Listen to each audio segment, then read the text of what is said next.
Hello viewers and welcome to Fine Tune.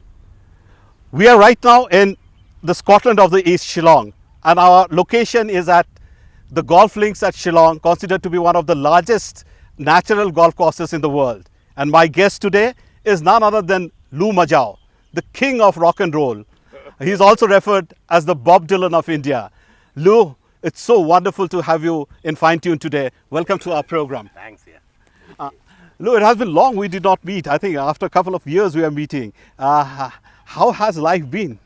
You're still the same. Life was good. I mean, life is still good. And I hope it'll always be good. And things are good. Okay. Lou, you have been onto music for over 4 decades, strumming the guitar and never lost hope. But really, if you go deep into the music industry, I mean, I've been also with the music for so long. I mean, as an industry, we just can't call it that music as an industry, it has developed. What's your take on that? Music has been, not only in Shillong, the entire Northeast, the entire country, it has been there. But then it stagnates. And from the entire East, I mean, of all the 7-8 states, I dare say that Guwahati is taking seriously, music and making music an industry. Because over there, the musicians, they survive, and that's so pretty well. And the studios also are well equipped, and they have the movies as well. So from that point. So you mean to say that among all the states in Northeast, Guwahati is the only place where something can be said is happening? Yes, it is happening. But it's unfortunate that other states where we have the talent. Very unfortunate. It's known that, youngsters here are born with music in their blood. Everywhere. They don't learn how to strum the guitar. It just happens. But despite that, they cannot. And another thing is the sense of frustration which comes up. They open their bands, few friends get in together, and after that they just break up. I mean, what do we it's need just to like do? a mushroom. You see, because number one is that, there's no infrastructure, and then we are not getting the support of the local people. Neither do we get the support from the government machineries. So these are the very, very important thing. And we lack venues in the entire Shillong, which is the capital of Meghalaya. We have one auditorium, which is Susotham Auditorium. We have other Vivekananda kind of stuff, but you cannot call them like auditorium as auditorium. Right, Lou, you said rightly that we don't have a proper place where youngsters can really go and show their talent or really perform in a gig. But Lou, another thing is that I had seen you, I have been with you major part of your journey. We were together meeting around. Yeah. Do you think, anyone can sustain with music in the northeastern part of the country? Well, why this is a not? question which needs to be asked. Sustain in the sense, is it economically rewarding for them?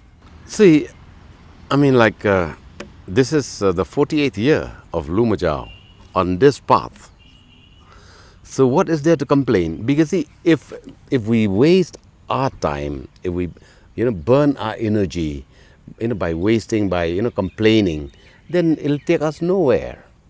So that is the most important thing.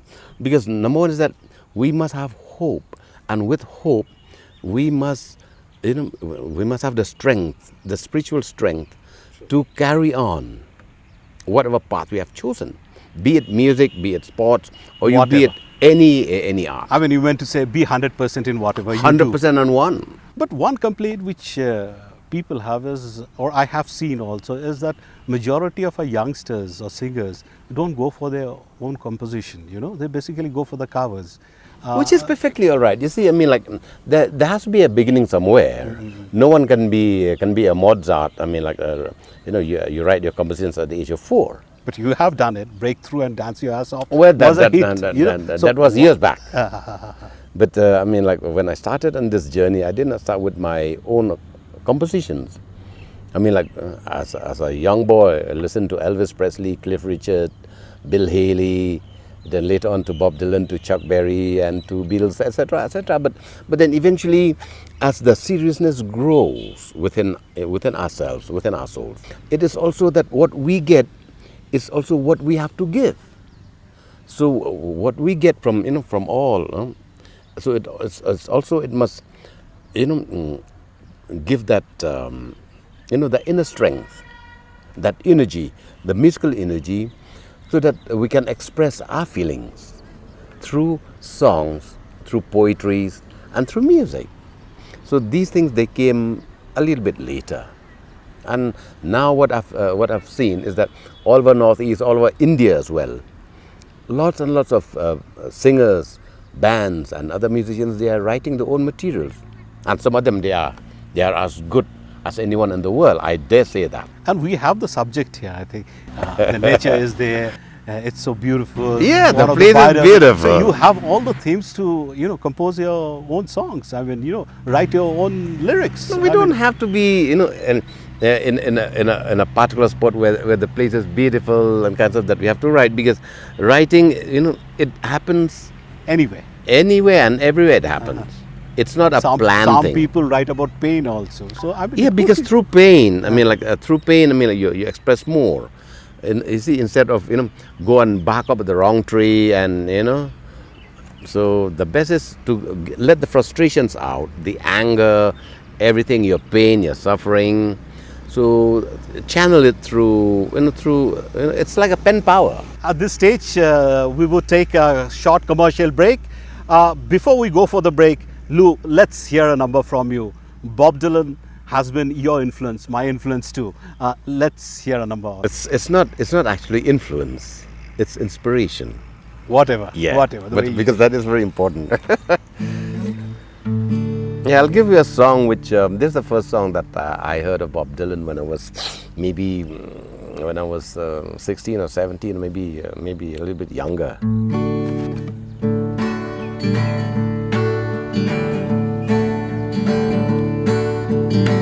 How many roads must a man walk down before they call him a man? And how many seas must a white dove sail before it sleeps in the sand? And how many times must a cannonball fly before the forever band? The answer, my friend, is blowing in the wind. The answer is blowing in the wind.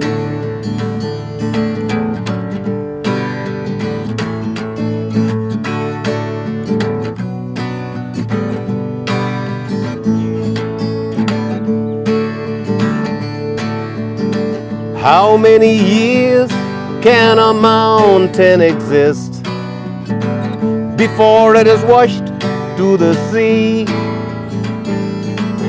And how many years can some people exist before they're allowed to be free?